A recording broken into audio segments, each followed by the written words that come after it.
গিন্নি, ও গিন্নি, কোথায় তুমি? এদিকে এসো। অনেক যে বেলা হয়ে গেল, আমাকে তো আবার বাজারে গিয়ে দোকান খুলতে হবে। আমাকে কিছু খেতে দাও।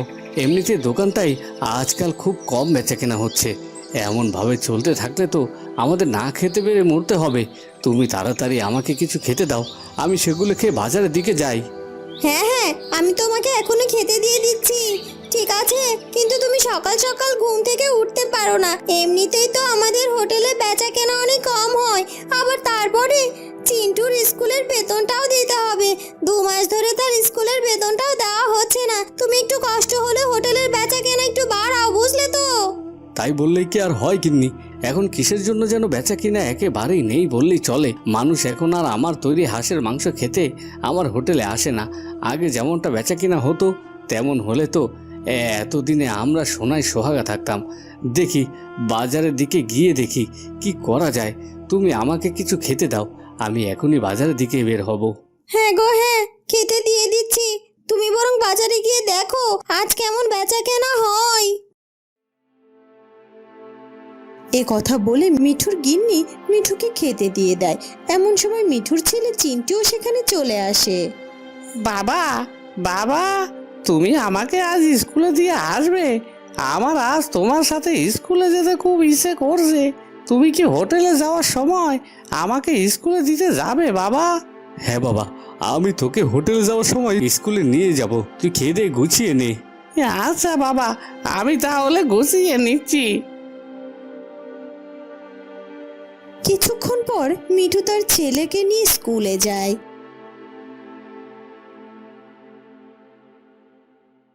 স্কুলের সামনে গিয়ে দাঁড়াতেই মিঠু তার ছেলেকে বলে, বাবা, তুই ভালো করে পড়ালেখা কর। তোকে যে অনেক বড় ডাক্তার হতে হবে আমার ইচ্ছে। তুই বড় হয়ে অনেক বড় ডাক্তার হবি। তুই ভালো করে পড়ালেখা করিস, কেমন বাবা? হ্যাঁ বাবা, খুবই ভালোভাবে পড়ালেখা করবো। এই কথা বলে পিন্টু স্কুলের ভেতরে চলে যায় আর মিঠু গিয়ে বাজারে তার হোটেল খোলে। সে দেখতে পায় হোটেলের সামনে একজন লোক হাঁস বিক্রি করছে। সে হাঁস কেনার জন্য লোকটির কাছে যায়। তা ভাই, আজ হাঁস কত করে বিক্রি করছো? আমার কয়েকটা হাঁসের দরকার। আমি আমার হোটেলে এই হাঁসগুলো রান্না করে বিক্রি করব। হ্যাঁ বাবু, আপনার যতগুলো হাঁসের প্রয়োজন হয় আপনি আমার থেকে নিতে পারবেন। আজ আমি প্রতিটি হাঁস 300 টাকা করে বিক্রি করছি। তা আপনি কয়টা হাঁস নেবেন বাবু? আমি তোমার থেকে 5টি হাঁস নিতে পারি, যদি তুমি আমার থেকে প্রতিটি হাঁসের মূল্য 250 টাকা করে নাও। কি বলছেন কি বাবু? এমনিতেই আজকাল কেনাবেচা একেবারেই কম। তারপরও যদি আমি আপনার কাছ থেকে প্রতিটি হাঁসের উপর 50 টাকা করে কম নেই, তাহলে আমার না খেয়ে মরতে হবে। আপনি বরং আমাকে 280 টাকা করে দিয়েন। আমারও তো ব্যবসার একই অবস্থা হয়েছে। 5টি হাঁস আমি যদি তোমার থেকে 280 টাকা করে নেই, তাহলে আমি এগুলো বিক্রি করব কত করে বলো দেখি? তুমি আর কথা বাড়িও না, আমি 250 টাকা করেই তোমাকে দিব। আমি তোমার থেকে 60টি হাঁস নিয়ে নিচ্ছি, ঠিক আছে? তাহলে আর কি বলবো বাবু, নেন। এরপর মিঠু লোকটির কাছে হাঁসগুলো কিনে নিয়ে তার হোটেলে ফিরে যায়।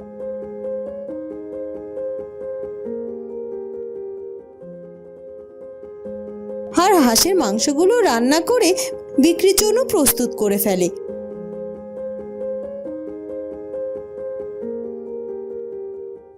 কিন্তু দিন শেষে তার রান্না হাঁসের মাংস অল্প কিছু বিক্রি হয়। তখন সে হতাশ হয়ে বাড়িতে ফিরে আসে। বুঝলে গিন্নি, এ বাবদে চললে আমার তো আর সংসার চালানো সম্ভব হবে না। আজকে যা রান্না করেছি তার বেশিরভাগই রয়ে গেছে। প্রতিনিয়ত যদি এমন করে আমার রান্না করা খাবার নষ্ট হয়ে যায়, তাহলে তো আমাকে পথে বসে যেতে হবে। ভাবছি আমি একটি নতুন রকমের রান্না কালকে থেকেই করব। তা কি রান্না করবে ভাবছো? যা রান্না করলে তোমার দোকানে আগের মতো ভিড় জমবে। তুমি তো ভালো হাঁসের মাংস রান্না করতে পারো, তাছাড়া তো আর অন্য তেমন কিছু একটা রান্না করতে পারো না। তুমি যদি হাঁসের মাংস অন্য কোনো ভাবে রান্না করো, তাহলে আমার বিশ্বাস সেটা বাজারে সকলে কিনে খাবে গো। হ্যাঁ গিন্নি, আমি ভাবছি আমি হাঁসের মাংস আলাদা পদ্ধতিতে রান্না করব। আর এমনিতেই তো আমাদের গায়ে হাঁসের মাংস রান্না করার মতো অনেকেই আছে, কিন্তু নারকেল দিয়ে হাঁসের মাংস রান্না করতে আর কজনই বা পারে? আমার মা অনেক ছোটবেলায় আমাকে নারকেল দিয়ে হাঁসের মাংস রান্না করা শিখিয়ে দিয়েছিলেন। তাই আমি ভাবছি কাল থেকে আমি হাঁসের মাংস রান্না করব, তবে নারকেল দিয়ে। দেখি এবার ঠিক কেমন বিক্রি হয়। যদি ভালোভাবে বেচা কিনা হয় তাহলে আমি এই পদ্ধতিতেই আমার খাবার তৈরি করে বেচবো। হ্যাঁ হ্যাঁ, তুমি ঠিকই বলেছ। যদি এভাবে তোমার হোটেলে বেচা কেনা ভালো হয় তাহলে তো আমাদেরই ভালো। তুমি বরং আজই সকল সরঞ্জামগুলো কিনে নিয়ে এসো, গুছিয়ে রাখো। কাল সকাল থেকে তুমি বাজারে গিয়ে এইভাবেই রান্না করো, কেমন?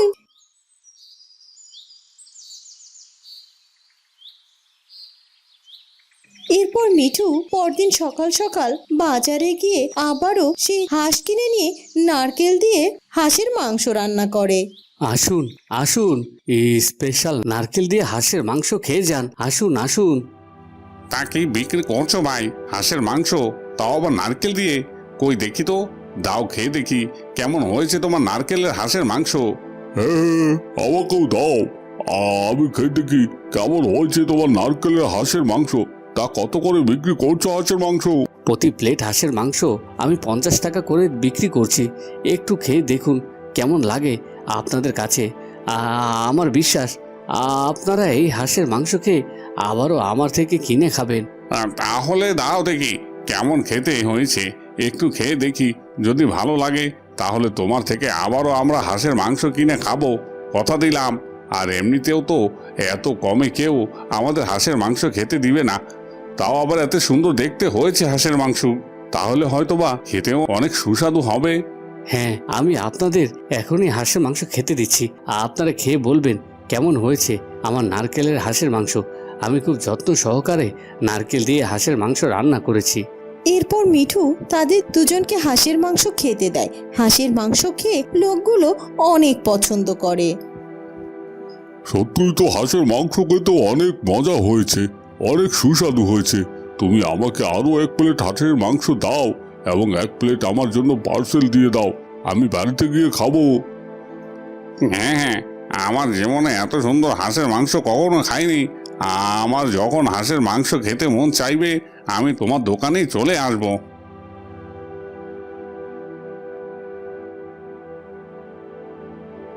এরপর সকাল থেকে সন্ধে পর্যন্ত মিঠুর হোটেলে অনেক হাঁসের মাংস ভাত বিক্রি হয় এবং তার একদিনে প্রচুর পরিমাণে রোজগার হয়। আর এতে সে বড্ড খুশি হয় আর খুশি হয়ে বাড়িতে ফিরে যায়। বউ, আজ যে আমার অনেক বেচা বিক্রি হয়েছে গো। আমি অনেক টাকা রোজগার করতে পেরেছি। আমাদের কপাল খুলে গেছে গো। সত্যি বলছো গো তুমি? যাক, এতদিনে তাহলে একখানা সুখবর পেলাম গো। এখন থেকে তুমি এভাবেই নারকেল দিয়ে হাঁসের মাংস রান্না করবে, কেমন? আর তুমি যদি আজকের মতো প্রতিদিন এভাবে রোজগার করতে পারো এই হাঁসের মাংস বিক্রি করে, তাহলে আমাদের ছেলেকে বড় করতে আমাদের খুব একটা চিন্তা করতে হবে না গো। আর ওকে আমরা বড় করতে পারবো, নিজেরাও সুখে শান্তিতে থাকতে পারবো, বুঝেছো তো?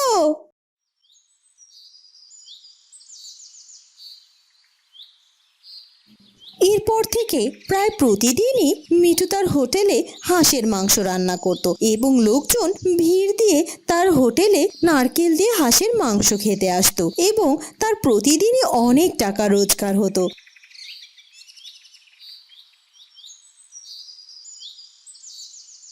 এভাবে কেটে যায় দিনের পর দিন। আর কিছুদিন যেতে না যেতেই তার হাঁসের মাংস রান্নার নাম দেশ বিদেশে ছড়িয়ে পড়ে। এমনকি শহর থেকে একজন লোকও আসে তার কাছে। দাদা, তোমার হাঁসের মাংসের রান্নার গুণ তো অনেক ছড়িয়ে পড়েছে, আর আমি তাই শহর থেকে তোমার কাছে এসেছি। তাই তুমি আমাকে রোজ 500 জন মানুষের খাবার তৈরি করে দেবে, আর আমি এটা শহরে আমার রেস্টুরেন্টে সাপ্লাই দেব। এ তো খুব ভালো কথা দাদা। রোজ যদি আপনি আমার কাছ থেকে 500 জন মানুষের খাবার কিনে নেন তাহলে তো আমার বেচা বিক্রি আরো বেড়ে যাবে দাদা, আর আমার কপালও যে খুলে যাবে। আপনি কোনো চিন্তা করবেন না দাদা, আমি দেব রোজ 500 জনের খাবার আমি আপনাকে তৈরি করে দেব।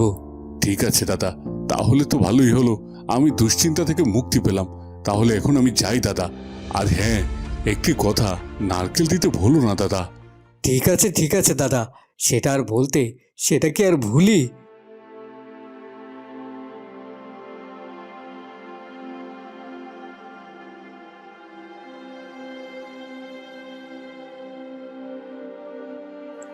এরপর মিঠু শহরের লোকটির কথা তার স্ত্রীকে গিয়ে বলে, সত্যি বলছো গো?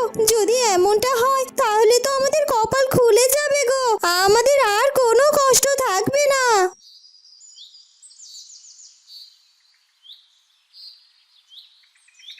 এরপর থেকে মিঠু রোজ 500 জন মানুষের খাবার রান্না করে সেই শহরের লোকটার কাছে দিয়ে দিত।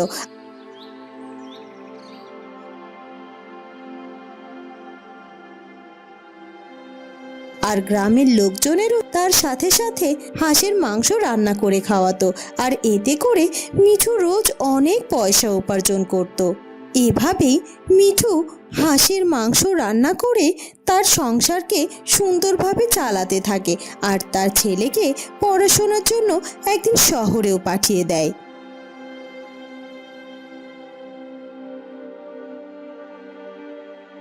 এরপর কেটে যায় বেশ কিছু বছর। মিঠু আর মিঠুর স্ত্রীর স্বপ্ন অনুযায়ী তার ছেলে ডাক্তার হয়ে ফিরে আসে এবং গ্রামেই হসপিটাল খুলে গ্রামের লোকজনের সেবা করতে থাকে। বন্ধুরা, কেমন লাগলো আমাদের আজকের গল্পটি? যদি ভালো লাগে তাহলে অবশ্যই আমাদের চ্যানেলটিকে সাবস্ক্রাইব করে দিও। দেখা হবে নতুন কোনো গল্প নিয়ে। ধন্যবাদ।